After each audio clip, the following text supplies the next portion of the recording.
Literally.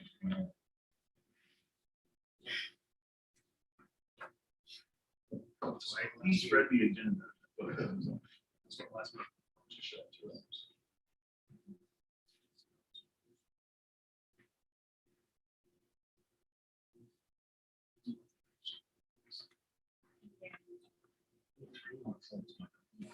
Okay, we should be good. Okay.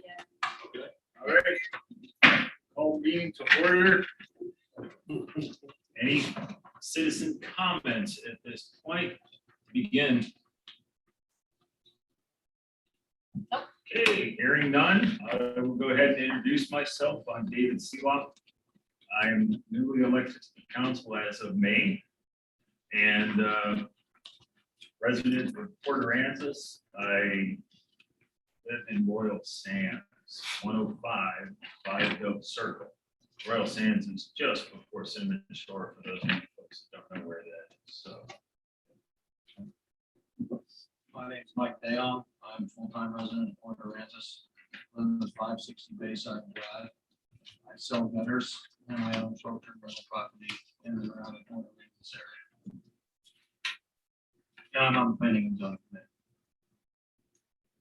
Thank you. My name is Nicole. I'm city staff. I'm just here to. What? I'm city staff. I work in the planning department. So I'm just here basically to moderate the meeting. This meeting is theirs and yours. and then please do us the same when you get up to speak, if you identify yourselves and where you live and any affiliations or any specific work you do that's related to this. So items for consideration, start with number 3.1 on the agenda. Solutions to issues regarding short-term rental occupancy. So any comments from anyone else? I sure have comments. I'd be happy to chime in and start it off, but I think this is one of the more difficult ones to pinpoint. So any comments specifically on occupancy from the people in attendance?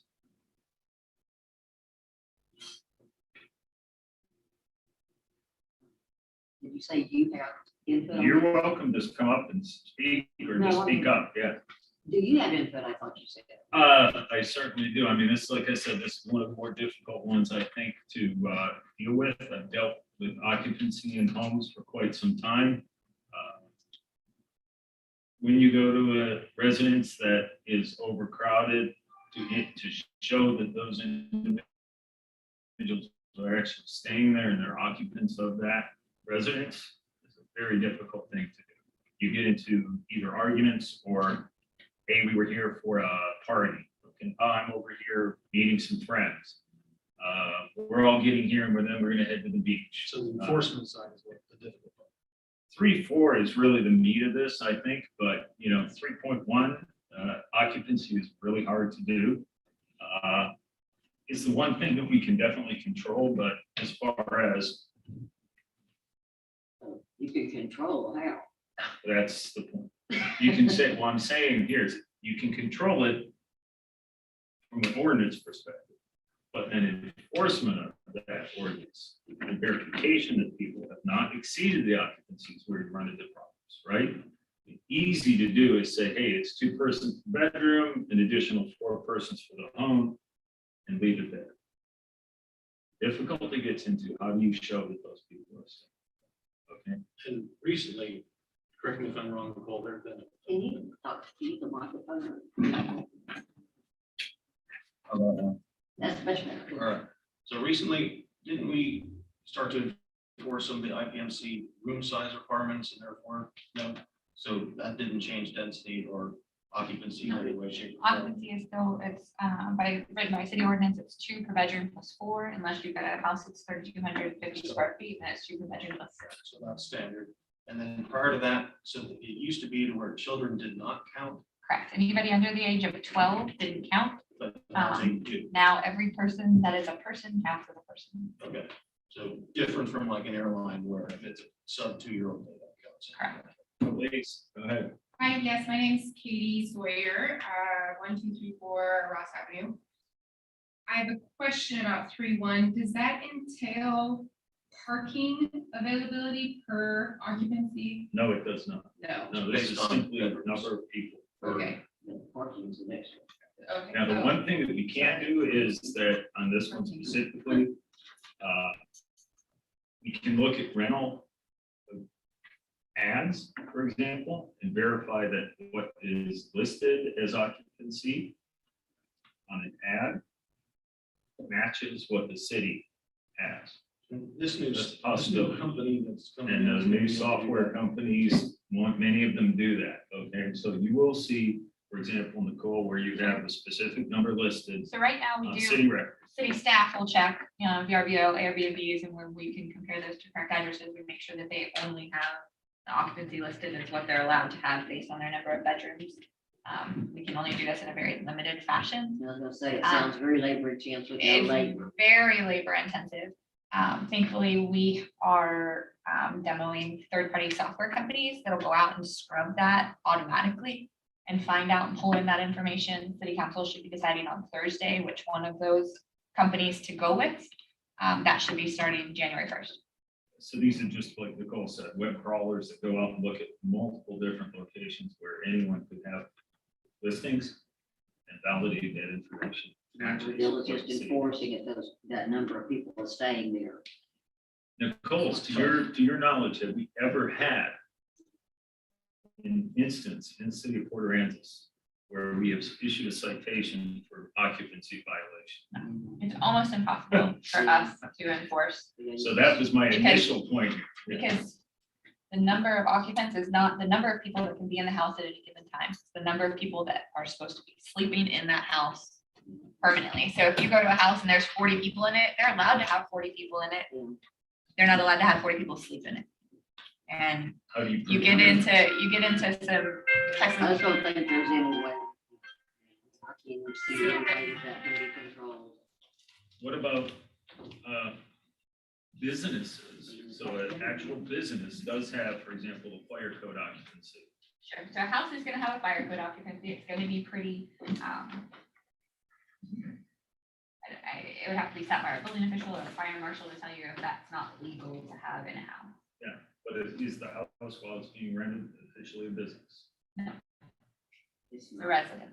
So it's still a The state residence. of Texas says that it's still a residence, So it's not that's a the business. point again. We get back to the circular argument. So that's why I was trying to maybe put this one to bed to begin with. I mean, we never issued a citation. We don't really see a good way to proceed on this. What we can do is limit their occupancy by ordinance and limit what they advertise that it can occupy. And we can check and make sure that what advertised. Correct. And that's about it. So do you have a comment, ma'am? I have a question. Could you My name is identify Pam. yourself, please? Yes, I was getting ready to. Pam Kukelenberg. I live at 410 Mercer here in Port Aransas. Thank you, Pat. When I travel with my 4 kids and my husband, and we would visit Island Retreat 25 years ago, we all came in one vehicle. So that was one working place. Today, it looks like people come in multiple cars, whether it's young teenagers that are driving or friends of teenagers or friends of family. What about the occupation or the occupancy of the rental corresponding with the amount or the number of parking places that are available for that property? Yeah. I Or think possibly that's- limiting the, Might be a good idea to read all the agenda. occupancy to 75% of what they normally. They don't have the agenda. No, so it it's might, published. it might, it is. Ah. It might be good to just read all the agenda item topics. It's probably I gonna be can a go through all the pretty agenda items circular. and, yeah, I thought, circular I conversation. apologize. No I worries. thought this was published online and people saw it before. Well, it is, Anyway, it is. It's It just, Number 3.1 is discuss solutions to issues regarding short-term rental occupancy. Item 3.2 is solutions to issues regarding short-term rental parking. 3.3 is to discuss solutions to issues regarding short-term rental nuisance, trash, noise, etc. And 3.4 is to discuss enforcement, accountability, and responsibility regarding short-term rental issues. So, okay, if everyone understands that, we're going to be talking about first occupancy, second parking, third, nuisances, and then fourth, how do we enforce this? Sure. So Dave, my point was it might be a conversation where they interact with each other. So Right, if they you wanted- absolutely do, yeah, and I think that on this very first one, the fact that we have never had an enforcement on occupancy, very few people think there's anything to do. Now, from a management company point of view, I think there are things that you can look at that may be outside of what the city could do on an enforcement issue. But I understand that some management companies look at the number of devices connected to the internet in the homes. Is that correct? I mentioned that at the last meeting. Yeah. So I- does I don't anyone do that. use that? I mean, man, I've used a camera in the driveway before. I'm pretty much against cameras. I really don't want to see what's going on in the most part, but I do want to see how many people are walking in this house. Steve Wright mentioned that at the last meeting that he was looking into something that he could install in the house that tells them how many devices are linked to it. Yeah, but I'll each tell person you from my can use- house, we just installed something at my house so that we can control when our kids are on and not on the internet. And we have 46 devices in our house that link to it. I mean, that's just nuts. Right. So We're looking at. Determine switching it, as yeah. well, But it's same thing. I mean, you have so many devices that hook up to the internet now, like, 10 our- people in Yeah, our but my you- things. yeah. You can set it up, obviously, with different networks, different passwords. So you got one for your guests, one Sure. that's when that reaches the max, it passes. Again, that would be a warning for a short-term rental. Yes, That please. one person, and that, I'm Sherry Parrish, 820 Seabreeze. And, And are you with the company, Sherry, no, or no, I'm just a, private resident? yes, I'm a private residence. And I think it's funny that nobody's here, but the way that people talk on the streets is constant. And so I was actually just gonna show up to see, like, who were the forces and who were the most concerned and what they had to say about it on, and the solutions. And it doesn't look like everybody that's talking about it is showing up to where it can make a difference. That's way 99% of the problems are in this world, okay? There's a few people that get things done and there are other people that stand on the sidelines. It's the other reason that I get off Facebook, okay? It's absolute waste of electrons in my opinion, so. But I agree with you. I'll second that. All right, so let's go on then. If there are no comments, other comments, are you taking notes, by the way, Nicole? It's or minutes? recorded. We're just recording it then and going from that, okay. Let's go to the solutions, discussion of the parking issues. Can we please have her introduce herself? I'm so sorry, I was late. I'm Kesley. I'm the general manager for Silver Sands Vacation Rentals. What's your name? Kesley? Yes. Yes, ma'am. I apologize. It's been a whirlwind of a day. We were really busy with Sandfest this weekend, so May I'm. explain that prior to Okay, you getting here. Okay, I'm very sorry. This is Okay. why I'm also wearing a ball cap and comfortable clothes. So I'm very sorry for my appearance as well. Now, for the rental parking, as noted already, we do have specific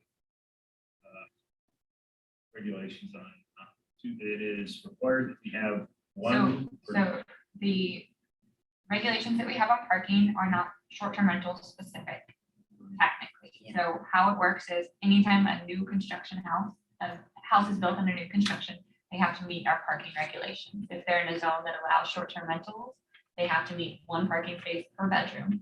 This has been in effect since about, I can't remember the exact year, 2015, 2016, around that time. So anything that was built prior to that didn't have to meet those regulations. Anything that was built after that has to meet those regulations.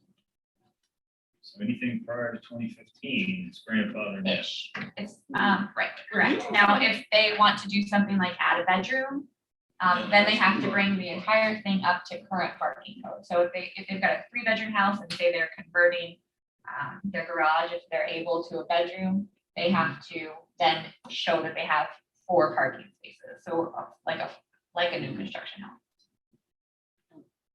Sherry Parrish, the South Jetty, this past summer had a list of things that y'all had decided to help with enforcement.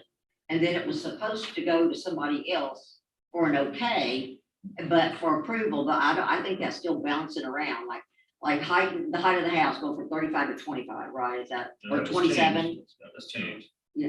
Okay, So and that's it's- something, yeah. It's That's in effect? amendments to chapter 21 and chapter 25 that went through planning and zoning and city council, and all And of then we've those have added gone one through all 3 enforcement- readings. Code enforcement person for the beach. That And what person's already was been that? added. Excuse me? What was that, sir? There was one enforcement person added for the beach parking. Okay. The person started in June, Oh. July.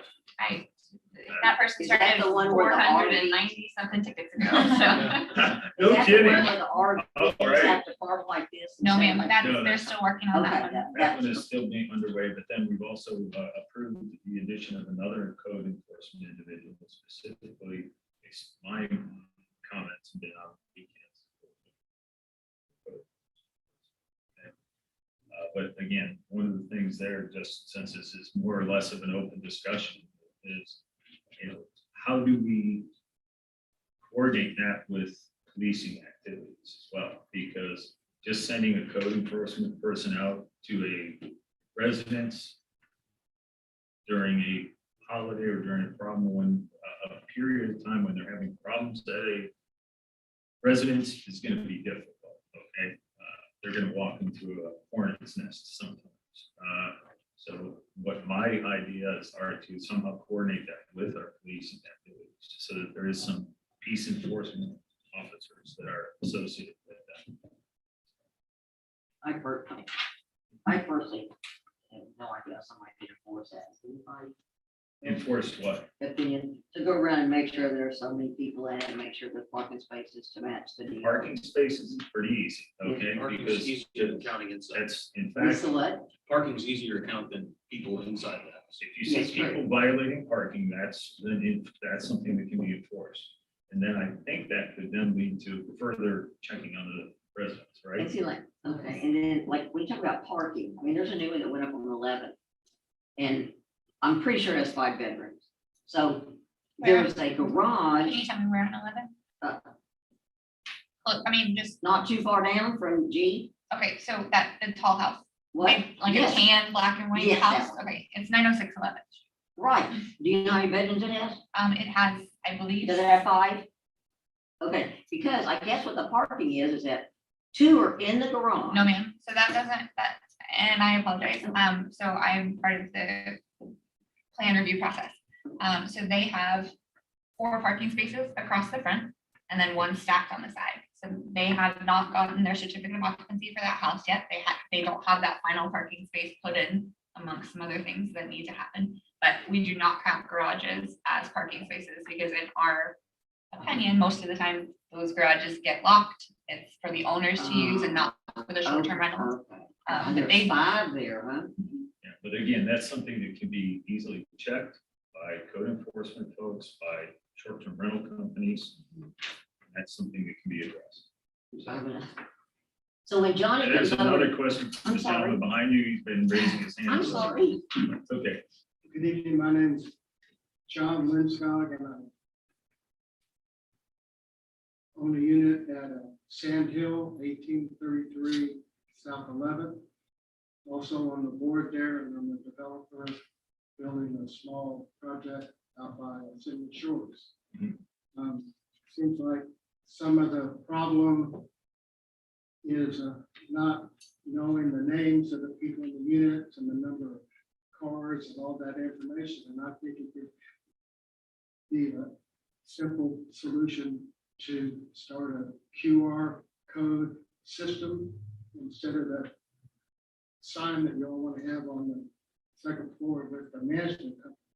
And a QR code can be loaded up on each rental with the name, with the number of cars, with the number of occupants, the length of the stay, and then there's scanners that the police and the code enforcement could scan that from a distance and get all that information instantaneously. It also seems like there ought to be a maximum parking instead of a minimum. There is no maximum cars in a unit. Problem is, problem seems to be, like you said earlier, that a lot of people have extra cars. My suggestion would be that the maximum cars is the minimum plus 1, including golf carts. Which would solve a lot of problems and stop the parking in the easements and the lawns and the right of ways. That's another major problem. And if the QR code said, 3 bedrooms, 4-car maximum, all those issues would be on there. It would be very accessible. Yeah, it's an interesting idea. I haven't heard that one yet, John. With respect to the signage, I can personally attest to the efficacy of having signs and phone numbers and management companies listed on the homes in Royal Sands. I'm the HOA president there, and it's been an incredibly effective way to get in touch with people. And it's also effective not just with respect to violations, but also if I see water leaking from a home, for example, or if I see a door open. So it works in a couple different ways. And that way I can contact someone who can attend to either an issue or attend to a problem with the home. So it's an interesting concept. So I wrote that one down. Thank you. Thank you. And the new signs that go into effect with January 1, correct? I think technically they're in effect right now. They're on third reading of the ordinance, but it's something that we're going to begin enforcing January 1 Gotcha. to give everybody enough time to get the sign. So what is the sign gonna say or do? The sign basically identifies a number to call 24/7, the property management company, and a number of occupants. That's all. So it's all listed, and it's on letters large enough. And the one thing, again, having dealt with rowdy people, let's say, at some of the residences, you don't necessarily want to get close enough. That's my one concern with QR code. I don't know if you can get close enough to it to read it It can be a long way away from. what I easily. understand. Yeah. Yeah, I mean, it's easy. You don't want to necessarily get close enough to one of these residences when they've got a party going on. So it's neat with a sign that anyone can read without a QR code reader, although, yeah, they are on almost all smartphones now, John. So it's a reasonable concept to look into. Okay. With respect to parking, then, A decent, I mean, it seems like it's a much easier way to enforce restriction on density. Seems like you hear complaints about people saying there's, too many cars. I can't make a left turn on 361. I haven't heard complaints about too many people running down 361. So maybe if you say fewer cars, or if you're short-term rental, you can't park in the street. Which we know is legal as it stands right now, as you brought up. Sure. So not parking in the street for a short-term rental comes down to an enforcement issue. If there's a car that's parked in the street legally, we don't know if it's with a short-term rental or not. With a short-term rental, we wouldn't be able to say that. but we did discuss in the last meeting, what was the outcome of striking parking enforcement? So that, I think that's still kind of open for discussion at city council meeting. Or what's striking? Red striping, not allowing parking on the street. And again, that's something I've done, but I was in the Royal Sands. Signs or no You parking can do it in a number of ways. You can sign it, you can red stripe. There's a number of ways to make no parking zones. Basically force people to use the sign parking places, right, with the home. And that is another way to enforce occupancy. Second. I know Steve started it this summer, because we started it as well. We represent a lot of large homes in town, and we definitely do our best to educate the guests before they come down. This is how many parking spaces we all have, especially when we get into the gated community like Village Walk. There's only so many cars you can fit in a little tiny area like that. So we actually allow them to park on our lot or in our parking lot.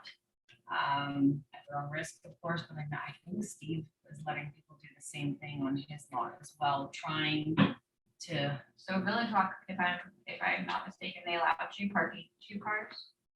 Depending on the house, Okay. based on the size of the home. Okay, so we get calls at City Hall all the time saying, hey, we're renting a house at Village Walk. We're only allowed this many cars, but we're bringing this many. Where can we put our extra cars? Our advice to them is always, don't bring them. Don't bring the extra cars. That's kind of what you have to push people for.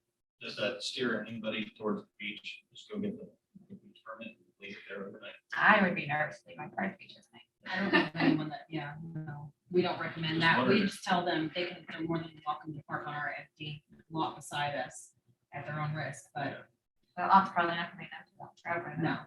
no, so it's, we try to explain, our island's only this big. And I think that's kind of the mentality they were going for in Florida, is to train people to bring less cars to their cities. Maybe not less people, but less cars. But when you say that, and you said that you educate people, you try to educate people before they get here. Sorry, I don't know if you're getting a lot of education, because I mean, I'm seeing people bring a lot more cars than, and then I don't know, do you tell them about golf carts too, that they're included in that? Yeah. I mean, that's. Everything's written in the descriptions and in their contract that they sign. And is it posted in the home, I hope too, right? So, and then what does But the Silver same thing, Sands do you, when do? you go on vacation, do you read every single email? No, that's why you see people going down 361 golf carts. Of You know, course. I'm not always blaming people going down 361 golf carts, to be honest, okay? You're here, you're excited, you just signed a contract, you don't really know where 361 starts and ends, okay? Mhm. You get in your golf cart, and you start driving and having fun. Off you go. Okay, so same thing with parking, you know, and so how do we make sure that people don't bring too many? And then how do we make sure that that's enforced when there are too many? But if they do, how do we enforce that when it's That's legal right. to park on the street? That's okay, but in smaller communities, yeah, I'll bring up Royal Sands. We have people, like I think you were mentioning, John, parking on sidewalks, parking on lawns, parking on in non-parking Sure, areas. so we definitely get people to not park on sidewalks here, but it's not illegal to park on your lawn. That's the problem. That's exactly it. So from a point of view of me calling as an HOA president, calling up the police and saying, hey, move this car off the lawn, they won't do it, but it's not illegal. There's nothing they can do. So But a rental management. a rental management company could enforce fines, I think, right? You take, I've- do you I take had fines folks- on everybody? Yes. I have had people park in yards. I mean, we all been in this Right. town for a little while. We've seen the fun stuff that happens in the summertime.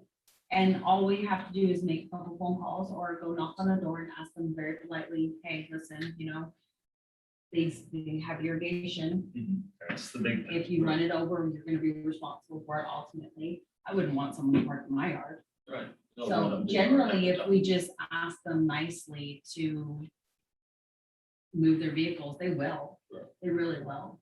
I just had it happen last weekend and it was one of my homeowners.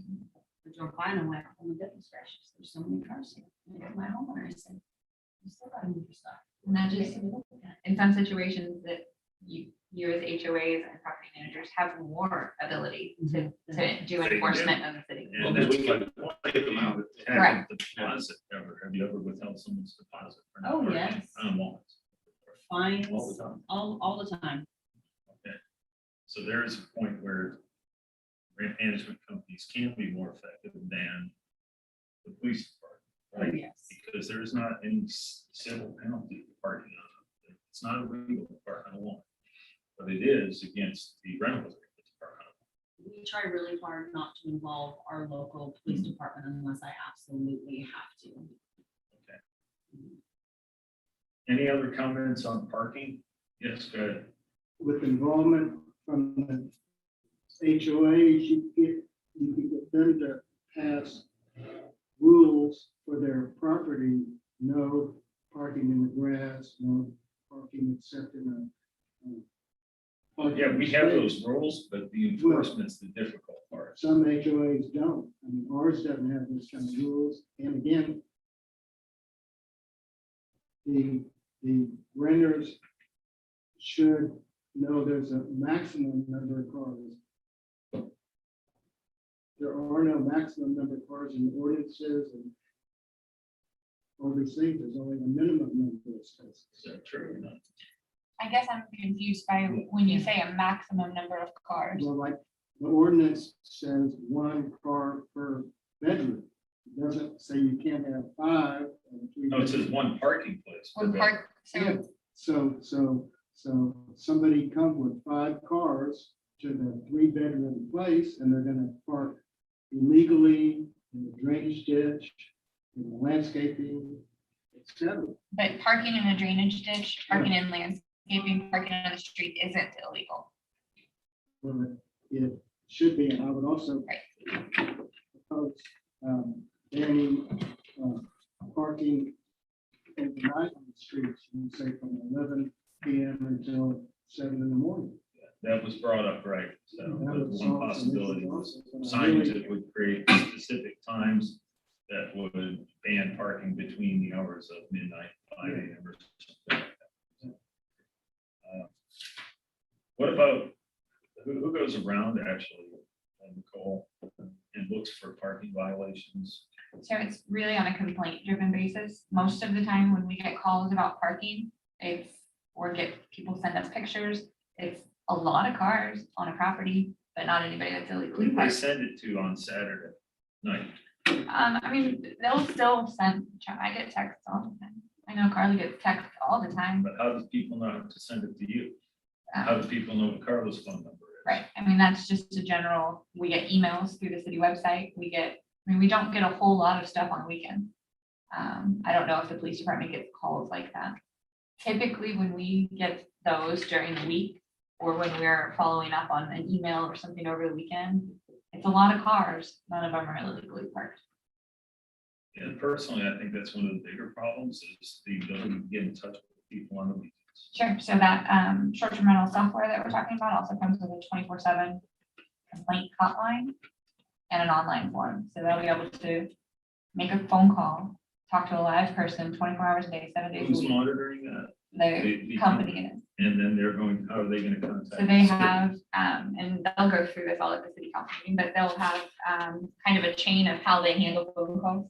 So there's an You know, those- escalation? Correct. And if there's an escalation, if it's an escalation, it needs to go to the police department in certain situations. Yeah, it's If there's an like escalation, then it life needs to safety go, violation. I mean, their first phone call is going to be to the property management company, to their 24/7 contact. Mhm. So they're going to make those phone calls first. If they can't get any traction or reaction from those people, then it'll go an escalated phone call to a code enforcement officer, to a police officer if necessary. But a parking violation is not necessarily gonna get escalated to, you know, like, It- safety. I mean, a violation. parking, we can set it up however we want that escalation to happen. So if it's a situation But are we where, staffed? I mean, are you monitoring your phone 24/7? I Is mean, Carla monitoring her phone 24/7? I don't expect them to, I guess is my point. Yeah, I mean, do we? Yes. Not I think, do necessarily. we get paid to? No. Yeah. I mean, typically you see those in the regular hours. You're not getting 2 a.m. illegal parking phone Right. calls. that's Police why I are haven't been getting, in touch with yeah. you. Okay, yeah, I'm the guy that calls at 2 a.m. It's illegal. And I think, the other thing I'll say here on parking is it's way more than simply a nuisance. I can point to a particular instance where I sent pictures to David and some other individuals at City Hall, but just a few weeks ago, we had an individual that was parked illegally in the middle of the road. That same home had an emergency services required. Vehicle parked next to that vehicle was parked in the road and completely blocked off and prevented access to the back of the entire HOA subdivision for about 2 hours. It also sat outside my window and woke me up with the sirens and flashing lights. So So it sounds like that's a great city council action item to address the park. I think we need to get, if we get A the change code, to the ordinance sounds Yeah. like what's needed to correct the parking. yeah, I think so, but we still have to focus on enforcement, and then with enforcement comes communication. Now, if this software website, again, the thing we have to work out there, Nicole, is how do we make sure the average citizen is aware Sure. of, oh, there's a parking, there's a complaint form online now. We don't have any, do we have a city code phone here that gets transferred to the police department on off hours? That would be, so this, It's just a non-emergency number. yeah, the 24/7 hotline number, we would set up that escalation and however we wanted that to go. And if it's a parking violation and it's 2 a.m. and it's a time that you don't have a code enforcement officer, that's probably going to be something that's going to go to the police and they'll have to go check that out. Are you not responsible to give your driver's license plate you check into short-term rentals anymore? Oh, No. no. I mean, you should be, in my I mean, opinion. That's a because good that one to would, bring that up. would be a solution, you would just tow off whatever one is not. But from where? But from where? Tow off from where? That's a, From the street? Because it's legal to park on the They street. don't park on the street. But the one that, David was talking about, as far as blocking an entrance to an area, that Yeah, car should be towed. I'm not familiar with Uh, the situation. Again, I would have called up and it's difficult to get towing. They will come out, and the police department has been very effective at coming out and ticking individuals like that. But this particular vehicle parked there after I was already asleep. So when I woke up from the lights, I got up there, I saw the vehicle parked blocking half the street. The emergency vehicle parked blocking the other half of the street directly across. So, but you know, again, that's in the middle of the night. And that's the other thing. You know, that's what I was saying, is who's going out and checking these things? It's not my responsibility necessarily to be out there as well. So in that situation, I think- enforcement should have happened on what vehicle? So the car was parked The initial legally, one that was parked illegally, of Okay. course. Yeah. but illegally. It was blocking, it was on a fire lane, it was striped in. Okay. So, Okay, yes. So that makes sense. I had the fire lane striping put in 2 years ago, and again, that's been a really effective deterrent, and the APD will come out and write citations. I believe what has come out, and if it's properly marked as a fire lane, they should tow it. Okay. I don't know, we need to get a certain thing up, but I've tried and not had success. Okay. Any other comments on parking?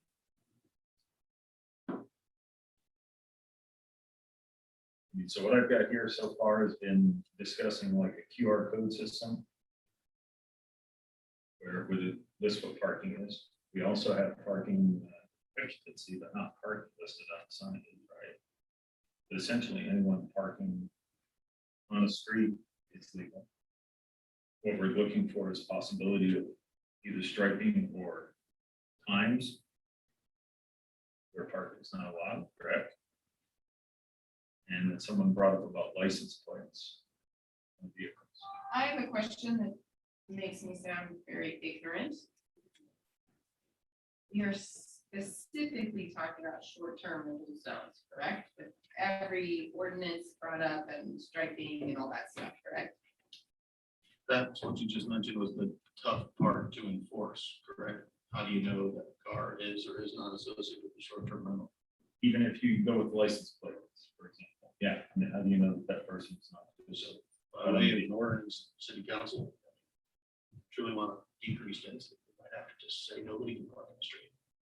Well, I mean, I've been parking in the street since I was 15 outside, my, it's just, it's Port Aransas. You Sure. can't take the community out of the community. And you live on, you Just- said on Ross? Well, I have property on Ross now. My parents live on Mercer. Okay. And you're zoned R1? On Mercer? We're R1. I mean, we're one of the two R1 neighborhoods. Laurel and Mercer over there. So something that cities like Galveston do is they don't allow on-street parking, and their exception to that is every homesteaded resident gets 2 on-street parking tags. And you display those in your vehicles and you're allowed to park So on the that is street. if we put signage up, for example, there- that would prevent parking from midnight till 5. You'd have a sticker or hanger on your vehicle. And it'd say, Port A resident, blah, blah, blah, and you would not be. I mean, that seems like a reasonable idea. When I'm thinking about the zones, I try to just ignore 11th Street these days. Because it's hard to even look at. But when you look at, say, I grew up, my friend lived on Anchor Drive. And before 2015, when we changed that parking thing, all those big houses pulled up there, there's no parking. But if there's an emergency, if there's a fire, how are the fire trucks supposed to even get in there if there's parking all along the street? So I think that striping seems like the correct decision. Because, I mean, what you just said, there was an ambulance that was blocking the road, and somebody that was probably had a loved one that was in some sort of medical situation. Yeah, it was a heart attack. And like, what are they gonna do? It's the middle of the night, they're gonna park in the middle of the damn road. Mhm. But I think that to make sure that accessibility to emergency vehicles to houses is essential and our responsibility as a city. Mhm. So, I mean, striping makes sense. Okay, anything else, Nicole, from the last meeting you want to add to this parking discussion? From the last, the subgroup that met. Yeah. So they also discussed limiting occupancy not based on number of bedrooms, but number of parking spaces available. Say that again? So right now, we limit occupancy of a house based on the number of bedrooms. So they discussed some combination of limiting it based on bedrooms and the number of parking spaces available. So say you had a house that slept 16, but you only had 2 parking spaces available, you wouldn't be allowed to have the full 16 occupancy, and that would be reduced because you only have this many parking spaces. It's going to incentivize people to put in additional parking, which could have positive or negative effects. Yeah, more impermeable land coverage for sure. What are some arguments against that? You can have permeable coverage. There's some construction going on right now. Around each street where they're putting in permeable parking areas. You were in the call, okay, I drove by it. I mean, I So think there are that's some ways to great. put in permeable. There's ways to do it, but it's not a requirement. That's, I mean, that's a whole different topic. But a lot of people aren't gonna want permeable because that tracks in stuff to the house and it's more cleanup and whatever, I imagine. But what are some arguments against changing? I don't know. Parking, you mean? Yeah, to Hours? changing it so that occupancy matches the available parking. I have not any. Go ahead. I guess rental property's not making as much money. Everything that I have is new, so it's not an issue. Right. And I don't even know if it's a fact of rental companies making this, not making as much money because Somebody's gonna come. simply people that come in, more people per car. So it's gonna be the same thing. It's like you were saying, is, hey, here's how many cars you're bringing, make sure you fit them in there. I think it also comes down to accountability as well. I mean, I knew I had a problem house that constantly had more people than probably needed to be there. So we talked to the homeowners this week and I said, this is what I would like to do. And she was completely in agreement and we dropped her occupancy rates to hopefully she can technically sleep more people Right. by ordinance, but I'm like, we're walking like a real thin line with this home. And she has people that live full-time behind her. And, we're not here to make enemies. We want to try to make this as best as we can for everybody. So she took responsibility and so did we. We lowered her occupancy. So I'm hoping that this will help going into next summer. It's a very busy home. I mean, to me, I think it makes sense that you would limit the occupancy in a rental based on how many cars can park there. Absolutely. That help, I mean, She but has a then we huge, go back but to then we the. go back to, she has a the massive first one. driveway. Yeah, oh, yeah. I could fit a lot of cars in her driveway, I see. all different shapes and sizes, whether I'm bringing a little 2-door combat car or I'm bringing a commuter van that seats 10 people. But by for a lot of definition, the parking properties that space is don't 9 have by that. 18. Right, But for a lot of the properties that don't have access driveways, right. like I go back to Also have Ames some of Drive. those, yeah, So, yes. that would, I mean.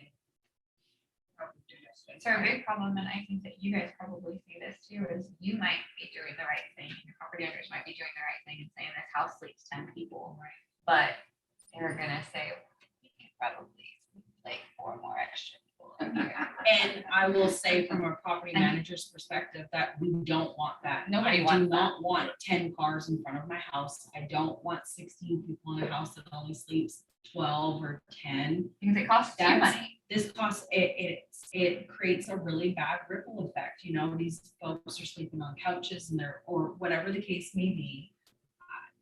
it creates more work for all Wait, of I'm us. sorry, I just want to make sure I understand what you're saying is if you have a house that has more parking spots than, No, I'm just Oh. speaking over occupancy in general. okay. Right. Okay. I wouldn't, we don't want it, Okay, yeah. 100%. Over occupancy, we don't want it. We just do Yeah, not got want it. that. A lot of times people think that property managers are cramming as many people into a house as No. they can, and that's sometimes I think the opposite of what they want, because it's more wear and tear on the house, they cause more damage, they sleep in places they shouldn't be sleeping and cause damage. So they're trying to keep that under wraps too, but people, like speeders, people do their own thing. Right. How do Some you steps prevent we've that? taken Is, I have one property that sleeps 16 people. Now, just like the city, we can't really define what that is, just when you advertise how many people it sleeps. But we encourage people, if we have people, it's, hey, I'm gonna have a bachelor party and there's 16 of us coming. We let them know that there's a max of 12 adults. The other 4 have to be children. That doesn't fit with their plan, find another place, and most comply. So what do we do if we do signage? That would be a PAPD enforcement? So when you say code when we do enforcement? signage, be more specific, when we do what? If we do signage on streets, say parking is limited between, no parking between 12 to 5 without a resident sticker. That would be a Port Aransas Police Department enforcement. Now, could that be somebody like our beach parking guy that does that? He writes parking tickets. And That would be a conversation with the chief, and a lot of these issues were brought up at the last meeting, and we are gonna ask Chief Rose to be at our October 26th meeting. So that, I think he needs to be part of the conversation as well. And something like that can be reported on the website as well, correct? Anything can be reported, are you talking about the 24/7? Yes, any kind of Any violation is violations. gonna be able to be reported there.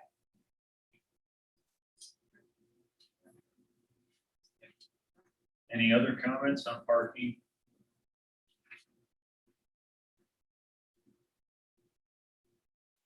None? Okay, on the next item, the topic is 3.3, discuss solutions to issues regarding short-term rental nuisances. Trash, noise, etc. So I'd like to start, I think, with noise. That one is pretty quantifiable, correct? We have a noise ordinance at 85 decibels I believe that's in the music overlay zone, I think it's 70 decibels. in the residence. And how often is that enforced? That's typically a police department Do you know? phone call. I'm not aware of any of the police department. I mean, I can tell you, might have goes to noise complaints a lot. Does he measure that specifically? Do you know, Nicole? I know they do They have a do measurement device. Dave, what we actually purchased for 2 new homes that are almost. iPhone does it pretty nicely. And then it actually works just as Yeah. well as the regular. Yeah. So there's an app called Noise Aware, Uh-huh. where you can install meters inside and outside your house. And it'll send you a text.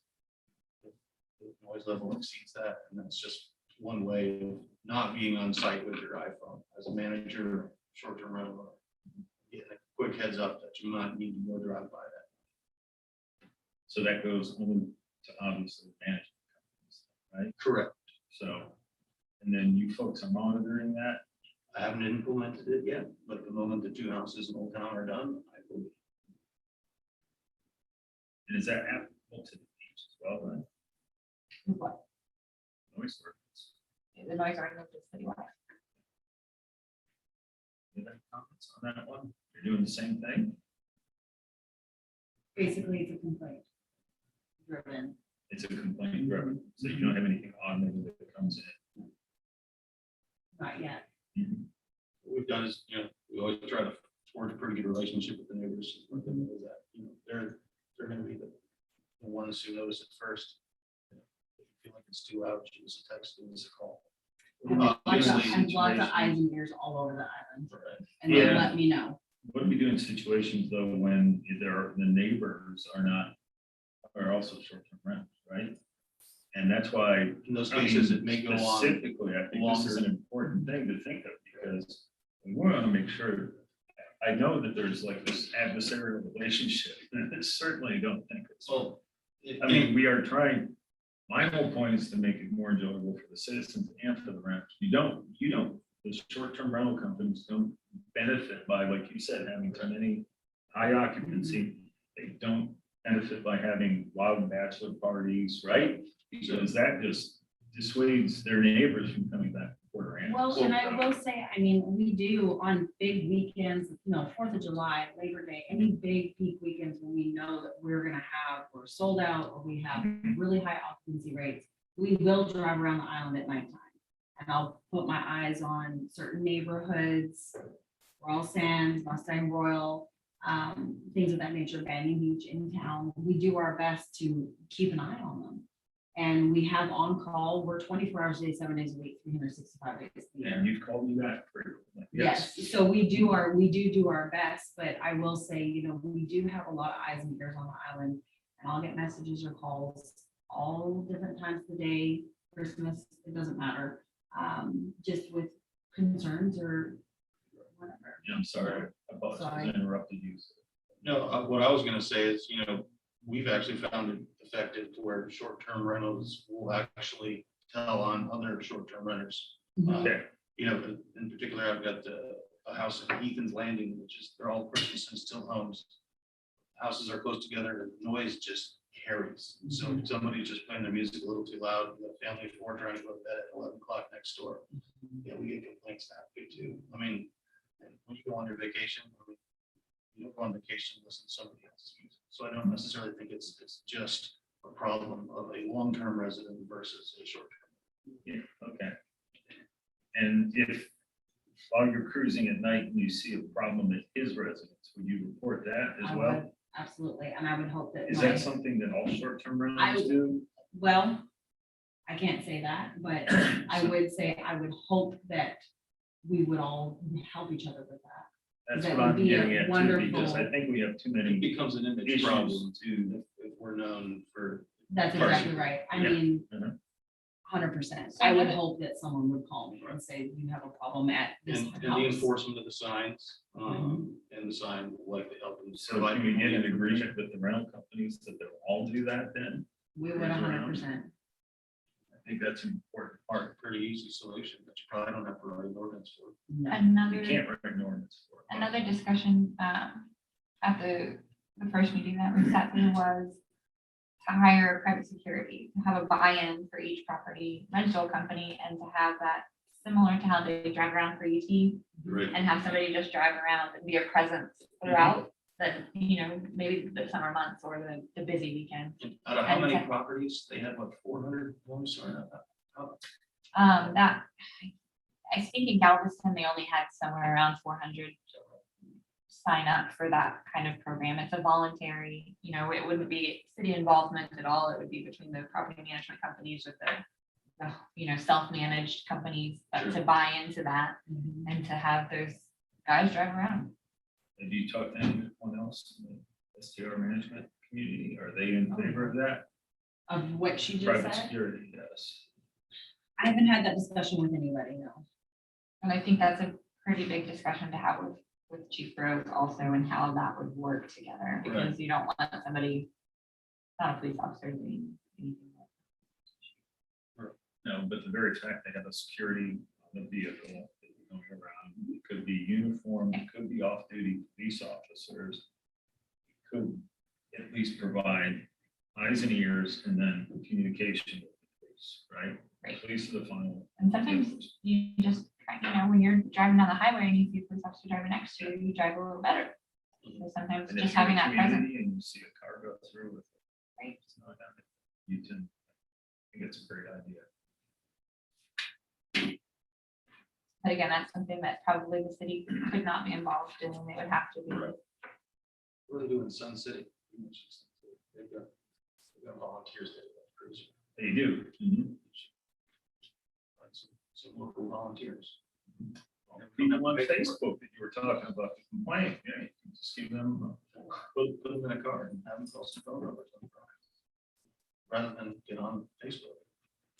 more effective way and actually get something done. Yeah. So, it's a possibility, I guess. Just doing Facebook and drive at the same time. Any comments from any residents on noise ordinance, noise complaints?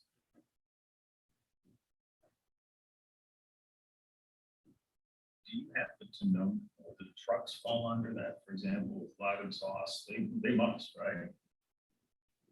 I would imagine, I know truck horns or something that used to be a bigger issue here than it is now. I don't know if all the players got enough tickets, but Okay. I would imagine that something like that would be annoying on a property. How about the trash part of this? The discussion, so at city council, some of the discussion on that was requiring 2 toters for a limited amount of time. So again, I don't want to impose any financial burdens to residences during, for example, off-peak season. So what we had discussed was required 2 toters. And David said this would be approved by Republican, and go along with something like this, where we have 2 toters for a high period of time, right? So through, let's say, March 1 to October, something like that. And then during the low months, we only need 1 for residents. Please go ahead. There's I something- think the recycle bins need to go at the rentals. Because I walk every morning and that's a big issue because they're usually full of trash.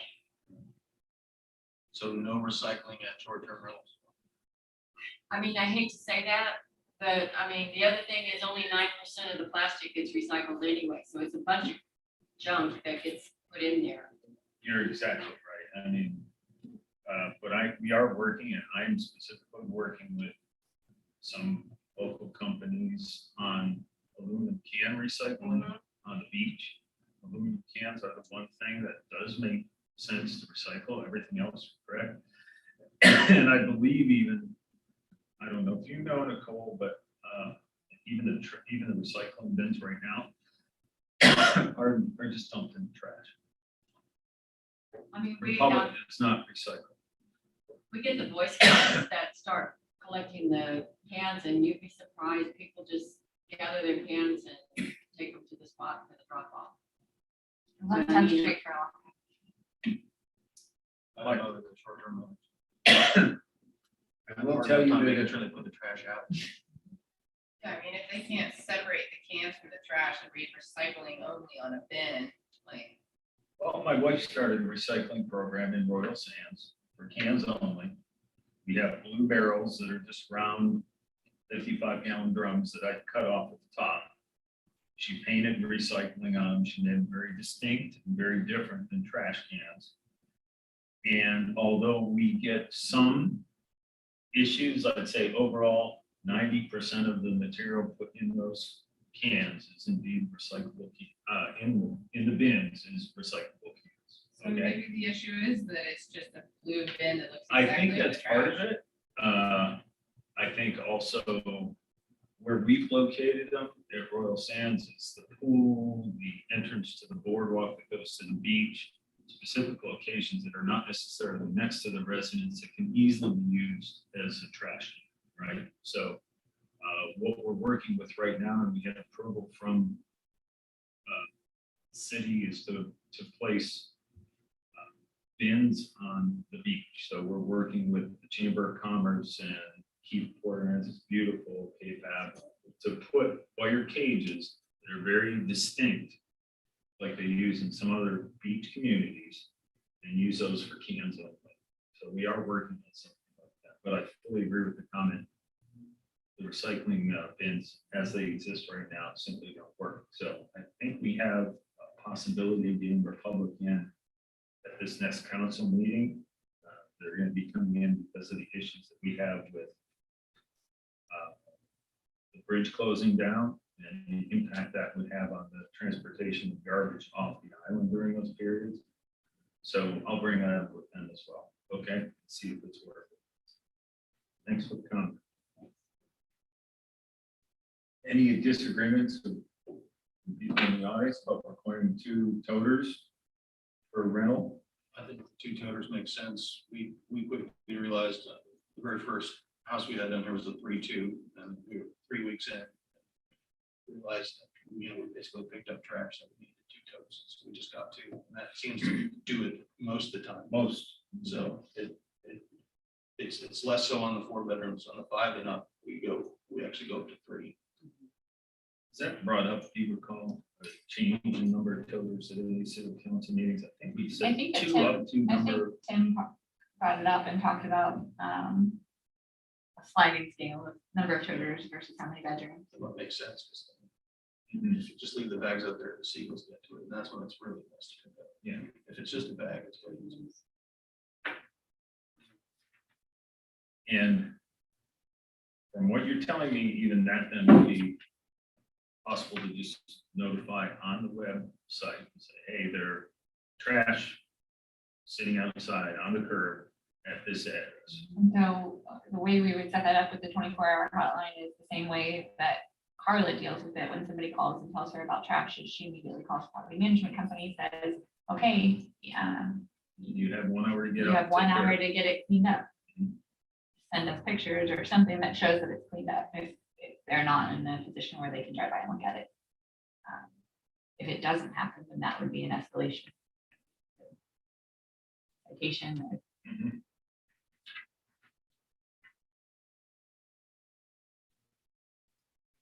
Any other nuisance issues on short-term rentals?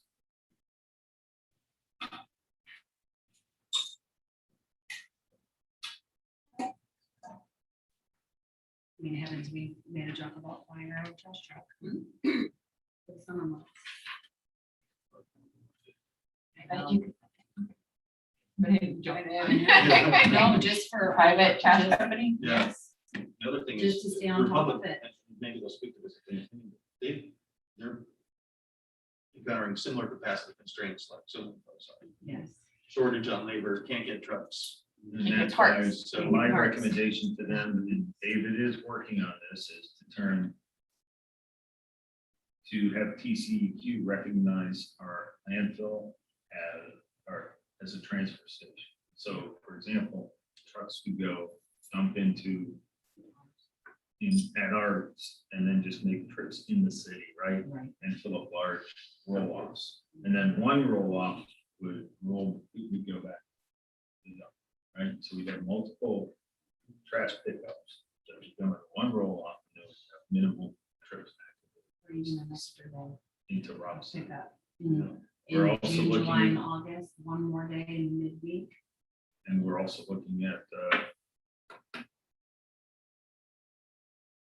I hate to say this to people, but bringing the hours earlier in the morning for trash pickup, Right. right? Because one of the big constraints is traffic back and forth across the bridge. Mhm. And it's gonna get a lot worse next year when lanes are shut down. So, I'd be all for having my trash picked up earlier than that. And that means that we can get out and put the toters away before anybody's even awake. It'd be perfect. it'll be away from the garbage truck. goes Well- by. Yeah, won't need to set an alarm anymore. If you- Yeah. What bridge are y'all referring to? Pardon me? You keep saying the Oh, bridge. JFK Causeway Okay. is going to go One down lane. to one lane each direction next, it starts in December for December till 18 December. months. For 18 Well, for months, 18 months. one lane in every direction coming from Florida. Oh, no. This December. Only Yes. though, I mean, there are limitations, to be fair, I think, Yeah. right? I mean, they're trying to minimize it on weekends. They're gonna come and I think that there's Yeah, an that's agenda what- item topic that they're gonna come and discuss the entire, What are they gonna do? What are they doing? they're just rehabbing the whole causeway and That's the bridge. first time any maintenance has been done on that since 1973, I believe is what they 50 said. years almost. Yeah, so it's pretty well built. It's gonna be a Stand up that long. Yeah, pretty big overhaul. The most work that they've done on Causeway since they raised it. People that have lived here a long time, it used to be down on the ground. Real quick, back to the trash topic. How does it work now, the trash pickup and dumping? Is all the trash taken, like the resident trash taken off the island right away from the Yeah, trash truck? exactly. Once the truck is filled, It goes over to the landfill in Robstown, Republic takes it, I think it's Robstown, right? And And Republic then, takes it over. so, And then that truck comes back up here to finish the route. So if they have to do that multiple times in a what day, is generally summertime high season, how many rounds?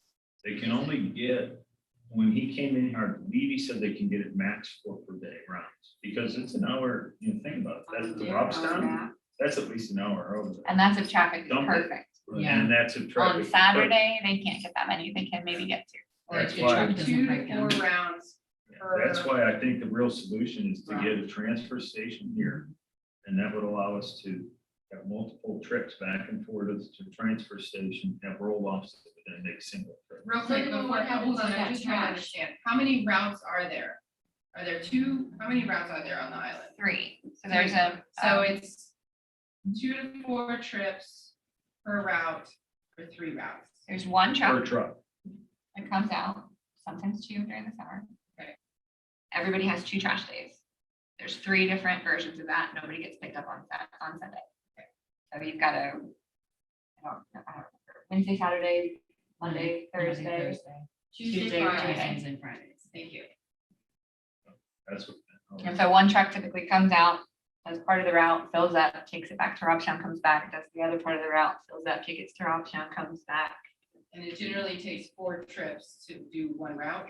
It depends. So it depends on the time of year. It depends on High the season, summer. weekend, not weekend. High season, Whether or not the summer. truck broke down, that's some of the Sure. problems we had this. The problem, Last year. yeah, another big problem is the highest time that they would need the most back and forth trips is the time that the traffic is gonna be the worst and limits that the most. Right. So that's the, and again, that gets back to my point, we created a transfer station that would reduce the number of Right. trips back and forth to Robstown. That is this, that's our street. So how does a transfer station work? Basically, the vehicle, the garbage truck would transfer its load into a roll-off Uh-huh. container, and then a roll-off container is pulled over to Robstown on a semi. Okay, so it doesn't, trash doesn't stay in Port Aransas. Oh, no, that's exactly transfer Yeah, station, that's exactly the word. It's transferred to the dump. But it actually also reduces traffic, right? You don't have a garbage truck going back and forth, you know. But there are TCEQ implications. It's not as easy as it sounds. Not that easy. There's a lot of work involved. There's a lot of work involved. Yep. A little bit. Yeah, a little bit. It's certainly not a done deal. I don't need to imply, I won't imply that, but we're looking for creative solutions. Again, moving the pickup times would be great, but that has problems with residents as well, right? Noise, things of that nature. Also has problems at night. You have a lot of people that park and block traffic, block trash cans and the ability for garbage trucks to get through. So there's not a lot of easy solutions at this time. Okay, I do know Republic said though that they were buying more trucks as well. The trucks being added, but from our perspective, I think just adding this island and dealing with this trash ordinance is adding toters, making a requirement for 2 per rental, and maybe, you know, some kind of tiered structure on that. And then also adding on the website communication and how we. And the transfer station. I mean, what y'all were saying with the causeway, that's scary. Oh. Exactly. I mean, I think it's gonna have a big impact. Especially for 18 months, but I don't know, Nicole, do you remember what they said exactly on how they're shutting it down? They're gonna doing it leave in both 6 open? month increments. So for the 6 months that's outside of hurricane season, they're going to be doing the most work. For the 6 months that's inside hurricane season, they obviously want to keep as many of those lanes open for evacuation purposes if it's necessary. And then they'll go back to that last 6 months. I don't know anything that hasn't been written in the newspaper. I don't have any I think- insider I think information. They sent an email and they said Yeah. something about, hey, we're not gonna do it on weekends Right, too. they're It's not gonna coming- be shut down on Yeah. weekends. It's They're gonna be mostly. Coming to during the make a week. whole presentation, I know, for you at the city council So meeting, and they're- I think that's when we're gonna get our best Yeah, information. they're trying to do their best, and again, it's necessary maintenance on the causeway, and it's gonna interrupt travel, that's all there's to it. No other nuisance issues. Parties, trash, broken glass, those all fall under other ordinances. You know, I think parties are easy to address at the north side. Mhm. And occupancy. Parking should, decision be made there, over time, council probably help. Okay? And then to the fun part, there's no other comments, it's 3.4, enforcement, accountability, responsibility regarding short-term rental issues. Pretty much hit it at every subject, you know, I think everybody bears responsibility, you know. The management companies, the sole owners, the remote owners, you know. You know, I think some of the remote owners sometimes get a bad name, but, you know, if they have a good network of folks down here, it can be just as effective, just so long as they're set up to receive a phone call and they got, you know, a stable of folks. that I are think down you here. just hit the nail on the head, as long as they have a local network of folks to address the issues. And, you know, when somebody comes down here and they open up the very first short-term rental, they're gonna probably fall behind a little bit at first, but I think, you know, there's a lot of folks down there that like to clean houses, like to do handyman work, and, you know, I think you just, if you're resourceful enough to figure out and go out and buy your own short-term rental property that you want to, you know, cut your teeth on, you know, you probably are resourceful enough to go make sure that you find people that can help you when you're out there. I don't know how you'd enforce making sure that they have the subs and trades. Immediately address some of this, but they'll certainly have to do it more quickly if their phone's in, you know, ringing at 3 a.m. And they that also force have, their- if they have a violation, what's the requirement on violations? Are you aware of that? 3 strikes and you're out, Nicole, what's the actual rule? So after 3. Within what period and for how long is the rental taken away? I think that it's in a 12-month period, and I change the day and take that rent short-term rental away from you in a variety of different aspects, 6 months, a year, permanently. I'll read it straight from the ordinance. Carries far greater weight than the actual fine and warning itself. It was just taking away short-term loans, really a better mortgage. I mean, you think that they Yeah. take that seriously. So 3 or more notices of violation issued within a 12-month period for any conduct or condition at the short-term rental that constitutes a violation of this ordinance. Will, Trash is in there, noise is in there. there are, I mean, the short-term rental covers a lot of things.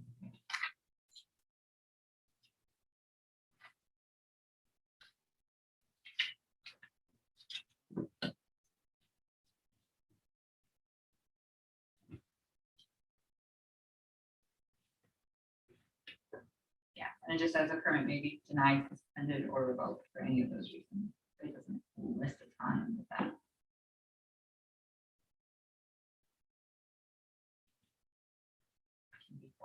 And so that enforcement falls on the discretion of city staff. I would imagine. Any other? I do know it's never enforced. Yeah. So right now, another one of the things that software is going to have the ability to do is to track those violations. And then I mean, the way that that's written, I mean, just from the outside looking in, if you were to enforce that, you could probably go shut down every single short-term rental in town. Starting June 1st. Right. Okay, the good to hear, intent is to- good to hear. that the intent is to address the small percentage of Sure. people rentals that cause issues. Good to know. The vast majority of folks on this island are great. It's a small percentage. And I think, you know, as we discussed, short-term rental management companies are just as interested in keeping this a nice location, destination. To come on vacation as residents here, if you're interested. That's right. I mean, I think everybody here really has the same goal. I know that people think that we don't, but I think in that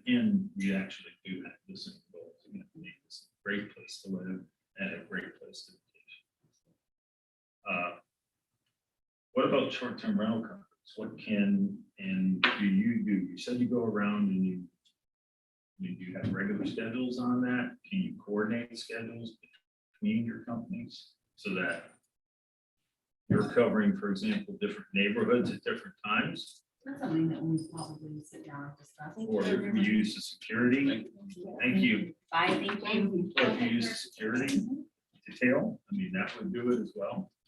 Thank you. I mean, what's your preference?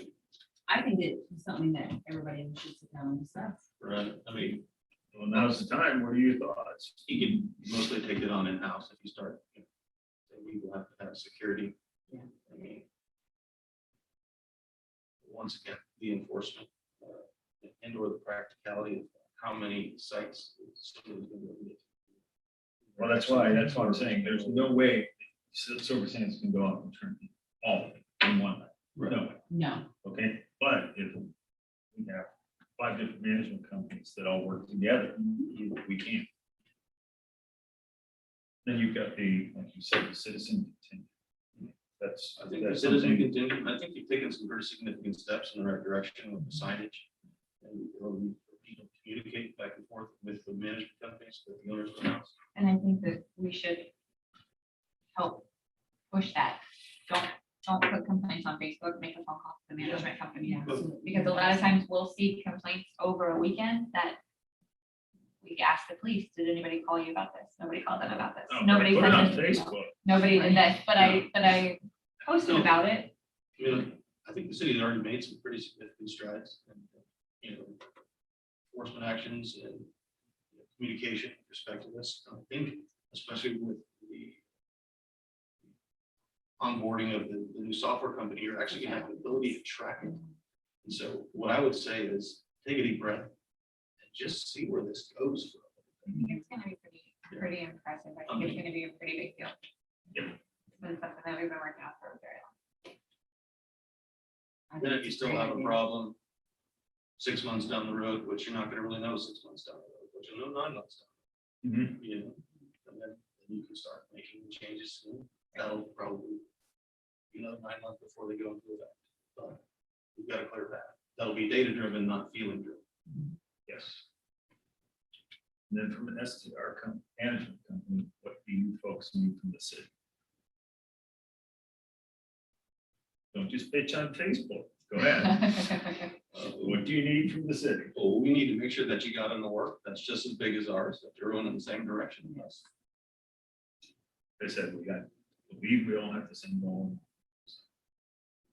There we go. We I think it's started- just the overall consistency of continuing to work together, no matter what. And, we might feel in 2 years that we have everything under wraps and under good control and we're all kumbaya, but I think that it's very important to continue this relationship and build off of it and Keep just conversation. continuously make it better. The software is very exciting, I will say. There's things that I'm sure. Cautiously optimistic, I guess, as well. Yes. There's no way it's gonna solve for it. It's No, not. but it's definitely gonna help. But it's, yeah. If you can solve, You can move the needle. if you can do, 80-20 of 5% that are causing problems, yeah, That's real progress. Yeah. I think the folks, I would like to say, from a resident's perspective, that it's not short-term rent, has nothing to do with short-term rentals. It has gotten worse, I think, and it seems, the reason you see so many people complaining is it has gotten to the point where it's very frustrating to be a resident in the city. Okay. Don't think that dismissing residents' complaints, I hope, people aren't doing that. It's, Oh, Absolutely. I think the I residents think need to know that residents have very real concerns. they're valid concerns. I think some of them are heat concerns, some of them aren't looked at in a broad nature. But they're all valid concerns, and for every time that one of my guests has done something incorrect or doing it, we need the citizens to know that, hey, we're sorry. At the end of the day, all we can do is say, we're sorry, and we're trying to fix it. Just look forward, the past isn't gonna change it. How many code enforcement people do you think we need in this? I think you start by measuring the effectivity of the people people that you're onboarding right now. I think as a city council member, you probably have to consider the budget that you have as well. And that this software company is going to help with enforcement of additional tax revenue, some of that which may or may not be able to be used for enforcement, I realize. But I think, I mean, just based on that budget process alone, you're going to need to make sure that you can afford additional enforcement before we start saying, you know, we need 10 more. You might get to the point that you need 10 more, and you might have to figure out how to raise revenue in order to get there. And if we do security that's paid for by the short-term rental companies, how would we proportion that to short-term rental companies? Because some people won't participate, will they be pulled in anyway? When you've got You know, things like some property management companies are large and some only have. Right. It They might just not. depends on if you have the scale, like in the case of enforcement, I mean, I do the enforcement. Right. You know, where my wife does the enforcement. We've got, you know, anywhere between 5 and 9 properties on that. Do you meet with all your guests before, or as they arrive? No. So you, We message every one of them. We typically drive by at some period during the day when there's a new check-in. You know, and we catch quite a bit of that. But the nature of Airbnb and do you always drive by, or do you just most of the time? we do our best. But I'm certainly not gonna sit here and guarantee you that I've been by the house every single solitary time. Yeah. But at the same time, the nature of the software is such that it's designed so you don't have to have an interaction. It takes it away entirely. It's seamless. So, I mean, granted, it's seamless from a check-in standpoint, but it's not necessarily seamless from a Enforcement and all that, or certification of problems. And that'd be, I mean, at that point, you'd have to be asking, well, once again, Airbnb and VRBO to change their entire process for Aransas. Well, we feel we're a pretty big deal. I don't know that they would necessarily see it that way. Have you guys ever had to have somebody leave a property? I almost did. I've got a picture from friends of teenagers on that had scaled my crow's nest and were walking across the top of the roof. One was doing the crane up on it while the other one was filming. So I kind of lost it on that one. And sort of the best way that I found, at least with Airbnb, is they've become very aware of party atmosphere. And it's been a lot of negative press for them. Is if you were working, if the guest was having a party, they basically lock down their account. They can't rent again from Airbnb until it goes through the whole vetting process. So for me, whenever I feel like it's egregious enough of an offense, I've moved in that direction. I will admit that once. In that case, I did not kick them out of the house, but I did take away their golf cart, and they were really, really mad at me for doing it. And that seemed to. Rental companies share banned guest lists. We talked about it. But no. Because I've talked to several people where they ban, after problematic rental periods. So And they said they banned that guest from their list, but I always think, well, then they'll just go find somebody else. this is very true. I mean, and that definitely can happen, especially if the person that was considered a bad guest in one place wasn't reviewed poorly by the owner or the management company for that house. I'm not sure if you're aware, but we as owners can review our guests. Understood. Yeah. So, I mean, we have certain requirements for somebody that unless they've at least received a certain number of reviews, they can't automatically go to our house. You can set that up through the parameters of the software. Okay, all right. Any other comments? So you're saying on Airbnb, you could be a 4-star guest? Yes. You can be a four-star guest. It's just like on Uber. You can be I a just great booked my very rider, or first you can be a Airbnb. terrible rider. So, I'm not- No, Uber has not only is the driver rated, but the rider is rated. So, thank you. it works. I mean, it's been 4 or 5 years ago where, owners couldn't review the lists. We just had to take the review and just write a note back, and they've changed it. Okay. Any comments from people? No? Thank you for the time. Thank you. Please don't post on Facebook. You've got my email, Dave Seeloff. Send me a comment if you'd like. Happy to work with you, and that goes with the short-term rental. Not the enemy. We're all trying to work together Absolutely. to make things better. I like the attitude. please keep that up, okay? I think that, doing this, so that's basically it. Any comments, items for future consideration? We're gonna roundtable this on 26, right, Nicole? So maybe after that, we come up with Okay, well, please put your thinking caps on and see, if we can come up with some other ideas to help. Appreciate it. Other than that, I will adjourn the meeting. Thank you. go Astros.